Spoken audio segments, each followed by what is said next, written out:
Hello and welcome back to another interesting topic here on Paradigm Shift. I'm your host, Sabrina Rice. Today we will be talking about Rome's fall from a republic to an empire and how that may correlate with some of the situations we see in America today. I hope that you will stay tuned. We'll be right back. Hello and welcome back to Paradigm Shift. I'm your host, Sabrina Rice, and I'm here with Ray McBerry today, who is a nationally known speaker on the subject of states' rights and constitutional issues. He's a guest contributor on Fox News, CNN, and MSNBC, as well as being a former Republican for governor of Georgia. So Ray, today we're looking at ancient Rome and how it was formed from a republic to a full empire. Can you give us a little bit of insight about that today? I will. And you know, America today is being radically transformed from what it has been in the past to what it's becoming. I don't think we yet know exactly what it's going to end up looking like, right. But the changes that America is going through currently are very similar to those changes that Rome went through when it was transformed from a republic into an empire. Originally, Rome was founded as a republic, and for hundreds of years, the Roman Republic was, well, historically, it's considered one of the greatest examples of government for the people that's ever existed in the history of the world. But gradually over time, and then kind of all at once, it changed from being a republic that represented the interest of the people to being an empire that was a dictatorship, of course, with the Caesars, who were the emperors of Rome. And when that transformation took place from a republic to an empire, the entire way of life changed. Many things, of course, within the government of Rome changed, but not just within the government. It changed the entire culture of Rome. And I think that we see that what America is going through right now is very, very similar to what Rome went through.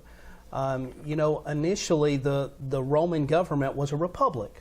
It was not a democracy like was in ancient Athens. A republic is different than a democracy. A democracy is where the people vote on all the issues themselves. Rome did not have a democracy. We don't have a democracy. I shudder many times when the media says that we have a democracy. We're not a democracy. We're a democratic republic in America. That is, we vote to elect representatives who make the laws. Mm-hmm. In a republic, the government is ruled by representatives. In our democratic republic, the people elect the representatives. Hopefully we're electing the best and brightest from among us, but as is obvious by some of the things Washington does, we don't always elect the best and brightest. But in the Roman Republic, while the representatives were not always elected by the people, they still represented the people, and they represented the traditions of Rome and the heritage that was Rome. And so they worked not only to do things in the best interest of themselves, of course, and their families, but overall it was what was in the best interest of Rome, mm-hmm. and keeping Rome healthy and strong and prosperous. Mm-hmm. And so that's what Rome was when it was a republic. It began to quickly change once it began to be transformed into an empire. Not just the government was affected, though, but the culture was affected. Under the Roman Republic, you had traditional virtues and values that were celebrated by all Romans, and they were considered the model way of life and the way that every Roman should seek to live his or her life, by those virtues and values that were praised.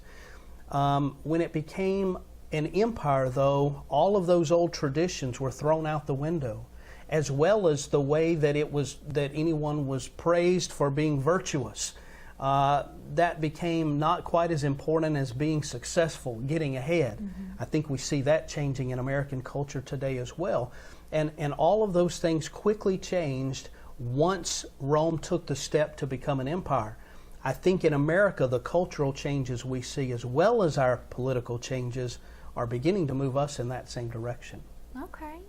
So, Ray, describe to us what ancient Rome, a little bit about the government and maybe life back in ancient Rome. Can you give us a little bit of insight about that? Sure. Well, as things began to change in Rome, the republic that was representatives, that represented the people, it began to change as the people began to demand handouts from the government. Right. Well, they weren't initially demanded by the people. They were promised by self-serving politicians who wanted to gain favor with the public, and so they started giving out large amounts of government welfare in different sorts to different segments of the population to become the champions of this segment of the population or that, and to become popular with the people. As that happened, what happened over time is that the republic, where laws were made by those representatives, it began to be transformed into something similar to a democracy, but it was because the people, once they got the taste of getting free stuff from the government, they constantly demanded more and more and more. I don't think there's anyone watching this show would disagree that that's what's happening in America today. And so the power began to shift to, I guess, the people, but it was not in an orderly fashion. It was not in a lawful way that it was done. And Rome's republic degenerated into a democracy. A democracy is not better than a republic. It's far worse. Our founding fathers, in fact, in America, warned us against the dangers of a democracy and why we did not want a democracy, because in a democracy, what happens is that whoever becomes the most popular gets elected and gets their way. And eventually the majority of people in the country, the state, whatever it is, when they realize they can vote for themselves gifts from the public treasury in the forms of one welfare gift after another, there's no stopping the mob, the majority, from giving to themselves out of the public treasury, which of course will bankrupt the government and result in huge amounts of inflation and taxation for the people. So that was one of the big changes that was happening as Rome transformed to a republic. Some of the other things, though, is that the liberties of the people began to slip away as the emperors took their place in Rome and the republic changed into an empire. Well, the central government of Rome began to grab for itself more and more power, and the people lost more and more of their liberties as Roman citizens, so that the word of the emperor became the law, rather than the historical tradition of Rome being ruled by written law that it had for hundreds of years, over 500 years. Rome had been ruled by written law that was the same for everybody, no matter what your social status was. But that began to change as Rome transformed into an empire. Even in America today, we see that same thing happening, where certain people, depending on who they are, they have a much better chance of succeeding in courts or before Congress with legislation than the rest of us do. That began to change. There were other things that changed, including the economy. As I already indicated, in order to make these vast payouts of the public dole in welfare programs, the government had to start drastically taxing people. They also began to destroy their own economy through things we'll talk about today, and that all led to hyperinflation even in ancient Rome. We're heading dangerously down the same path. So what do you feel like some of the differences are for when, ancient Rome began transforming into an empire? Well, some of those things, Sabrina, would be the destruction of their classical education. Right. And their education in Rome changed dramatically. Their economy was destroyed. The government itself, power began to be consolidated more and more into a small handful of individuals, and eventually ended up with the emperor. His word became the law of the land. Not only the political and economic things, though, and the educational things that were going on, but you began to see that even the culture in Rome changed. So all of those things began to change. So you mentioned education, and we can clearly see that here in America today. Can you give us a little insight about that? Absolutely. Rome's education historically was a very traditional classical education. They emphasized three things. They emphasized logic, they emphasized rhetoric, which is the art of public speaking, and then they also emphasized mathematics. Well, that's a very traditional, it's almost like reading, writing, and arithmetic in our tradition. But as time began to go by, those things that were taught primarily to help those who were being educated in that classical education to become model citizens and productive citizens, and even to become the leaders of the state, the goal was always, even when they were teaching people public speaking, rhetoric, the goal was to be able to win a debate, win a conversation, whether it was in public life or private life, but the goal was always to get to the truth. Whoever could win the debate was the one who led the conversation to truth. As that degenerated, it became more about, how can I get myself ahead? How can I advance my own ambitions? And so their education began to radically change. Here in these United States, education has totally changed in the fact that we've thrown out emphasizing reading, writing, and arithmetic, and now with the Goals 2000 and this current stuff that's being pushed by Washington in this Common Core education program, it's more about training children in the social values we want them to have instead of how to read, write, and do arithmetic. So we see the same thing happening in America's educational system today. Okay.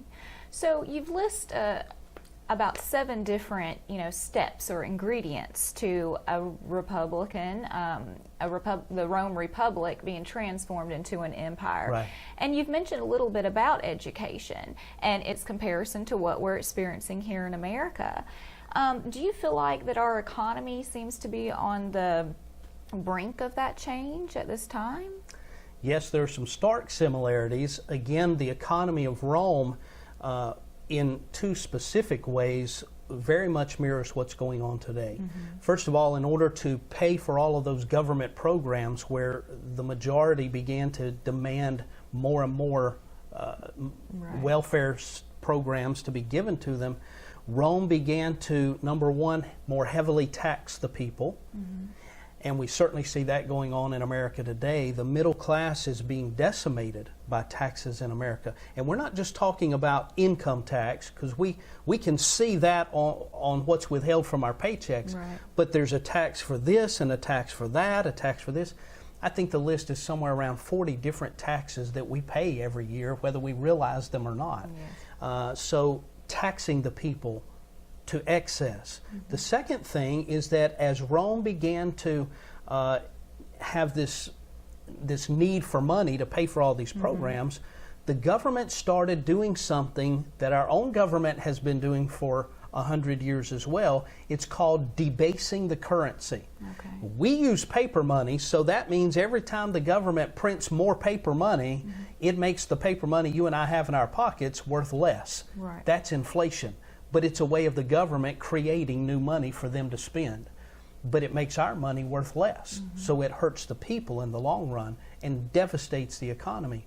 Rome was doing the same thing. While they didn't have paper money that was printed, they did have gold and silver coins, and those coins were debased because, or the way that it was done is that whereas that coin might be a 1-ounce coin, measured by weight, what they began doing is gradually shrinking the size just a little bit of the coins, and sometimes even after the fact clipping off or shaving off the edges of the coin so that it was a little less than 1 ounce of gold or 1 ounce of silver. And of course they would take those shavings, and from a bunch of those coins the shavings would be made into another coin. But each coin became worth less and less in its intrinsic amount of gold or silver. So same thing, inflation, which hurt the people, not the government originally, it was the people who suffered. We're going through the same thing here.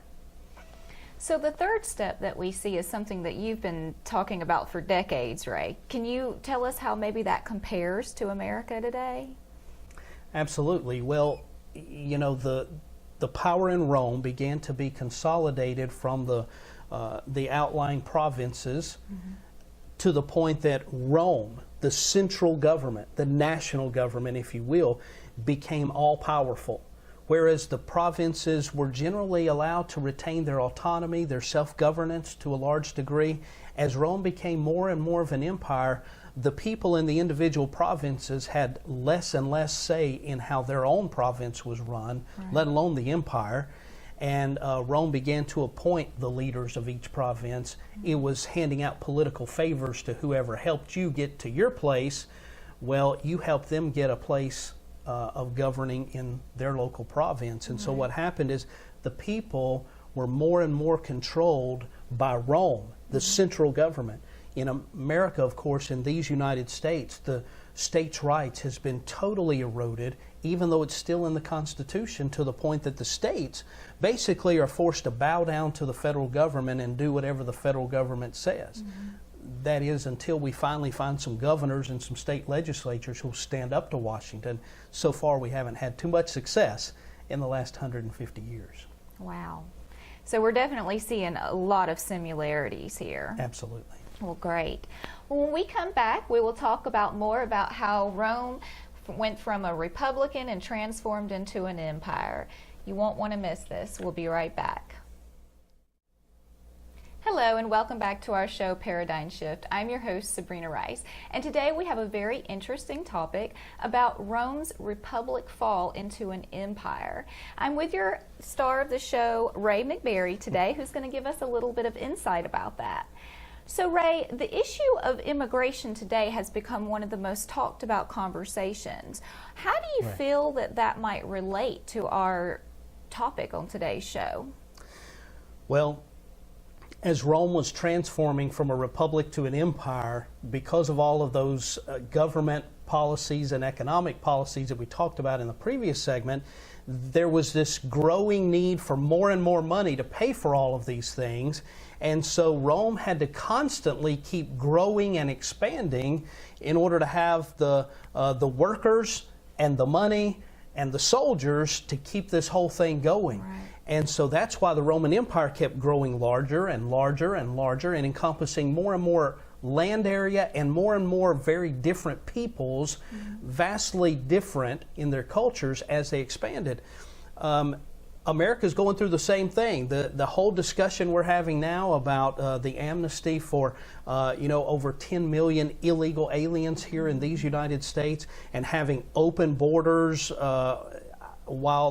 while some members of Congress aren't saying open borders, that's really what they're pushing for. That is, anybody that gets in, we're going to give them amnesty.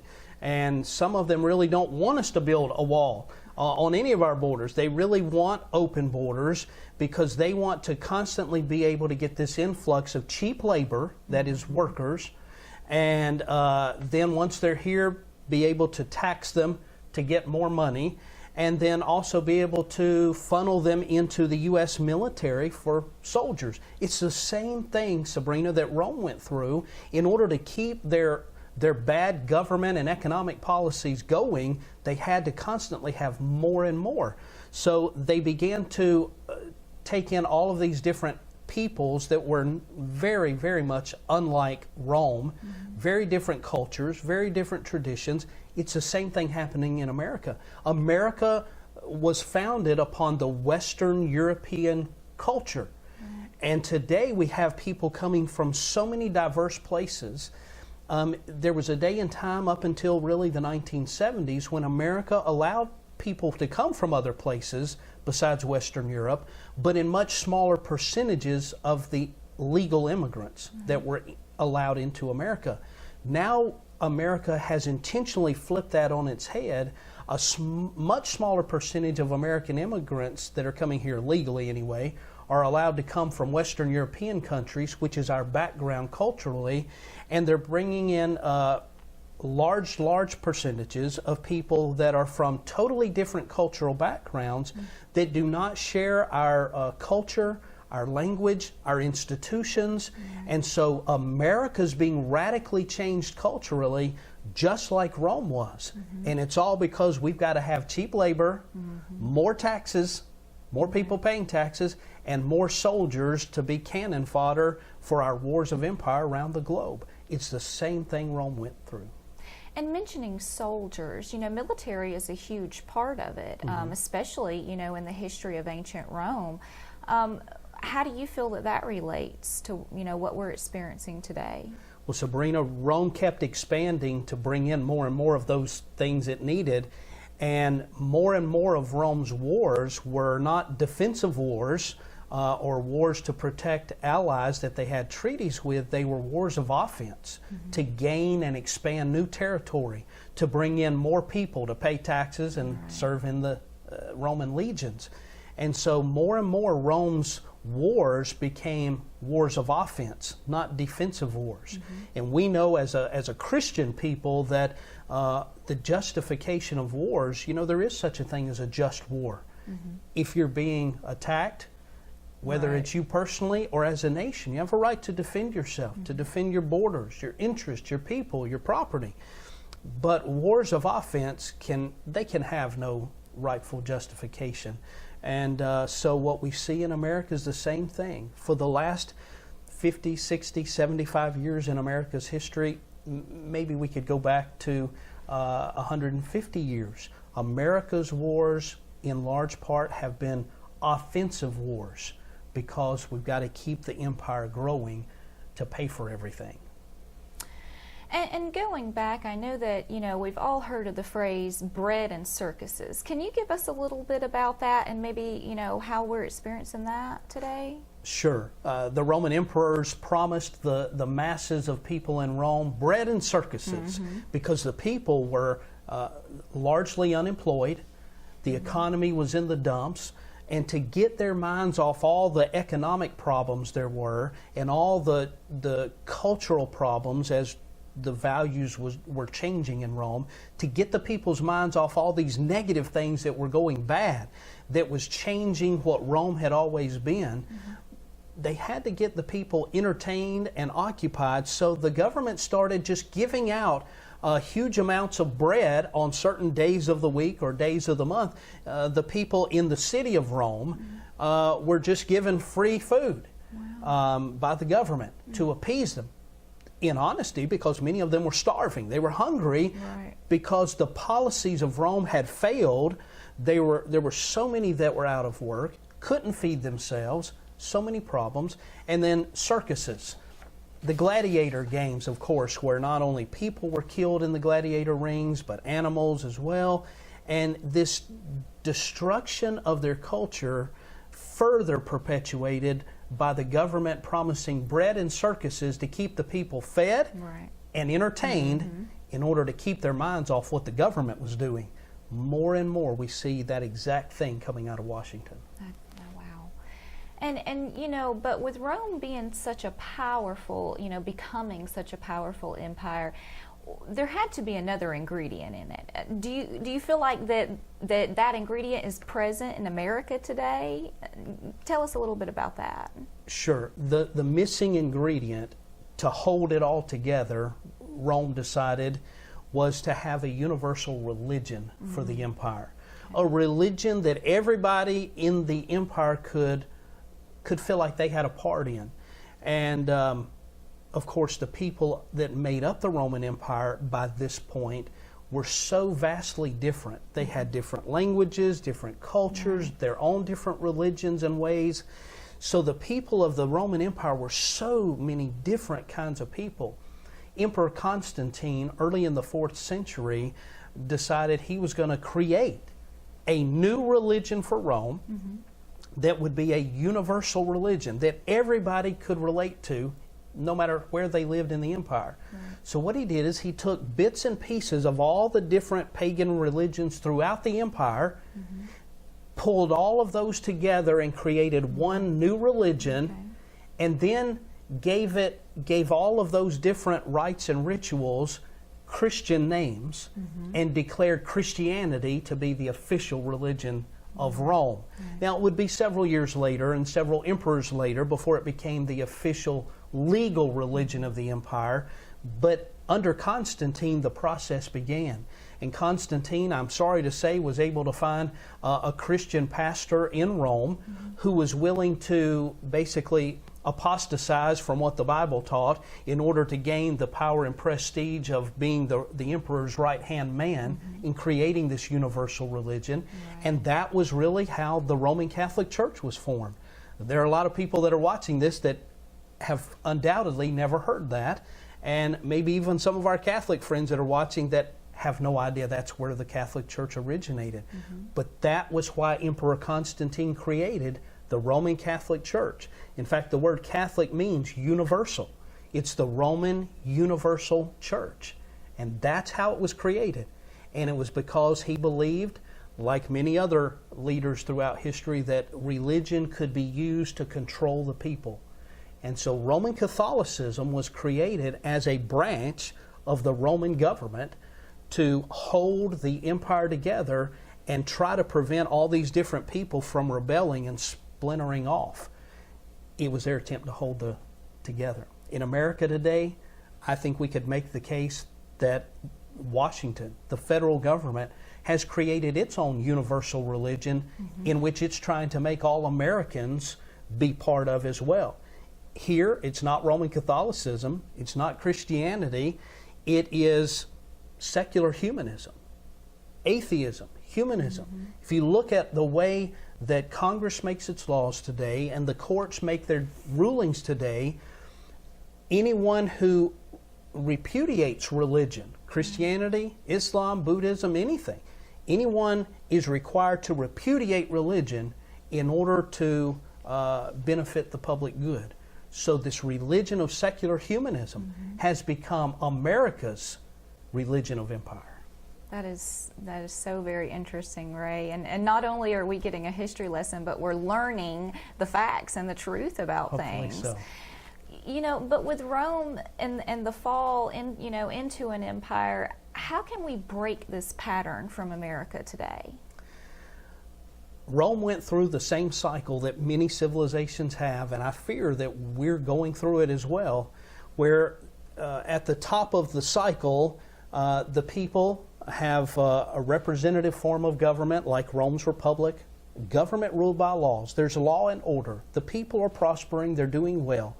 But as politicians become ambitious and the cycle begins to turn, the politicians give away more and more out of the public treasury to gain power for themselves to those that they promise it. And then the people in turn began to demand more and more. The republic or the representative form of government, it devolves, turns into something very ugly, usually in the form of something that looks like democracy. Maybe we could better call it mobocracy. Whatever the majority wants, it gets, and it keeps giving more and more to itself at the expense of others, until it devolves into a point where there's total lawlessness, anarchy, chaos, because there comes a point where a civilization can't continue to sustain that type of government spending, and the people eventually begin to be hungry again, and the people also begin to be angry that they've lost all their freedoms, all their liberties, and they begin to riot and rebel in the streets. Who can deny that we're in the beginning stages of that in America? And as the cycle goes on back around, eventually, in most instances, the way it ends is not good. It's that someone steps to the scene as a tyrant, either an individual or a group, and says, we'll restore order, but we demand your giving up your freedoms, your liberties, for us to bring an end to all this chaos. And I think that's what we're seeing in America today. After 9/11, with the so-called Patriot Act 1, Patriot Act 2, and these things we see with racial rights in America, certain people are demanding that we give up more and more of our liberties. If we do, they'll give us peace, security, order, but at a price. And it's a dangerous cycle that we go through to restore law and order. And then, of course, it requires a revolution to return the people to where it started, freedom and prosperity. And so it's a dangerous cycle. Rome went through it, tragically and never recovered, I fear that we're headed down the same road. Well, you have definitely presented the facts, and now it's just up to our audience to choose to make the decision to believe. We'll be right back. You won't want to miss this. Well, that's going to do it for today's episode here on Paradigm Shift.